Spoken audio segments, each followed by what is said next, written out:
Tried to paint a lemon with colors that do not exactly line up with the actual colors. So started out with what looked like, well, it's actually called Hansel yellow.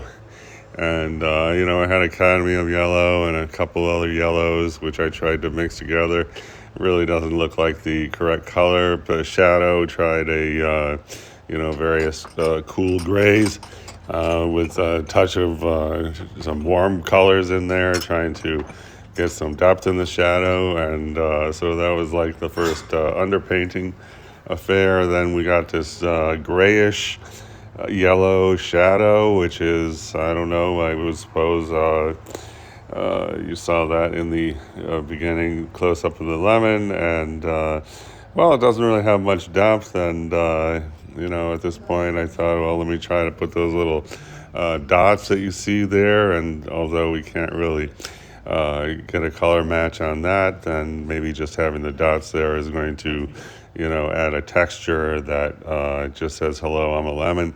And it didn't actually work out that great, but voila, lemon try.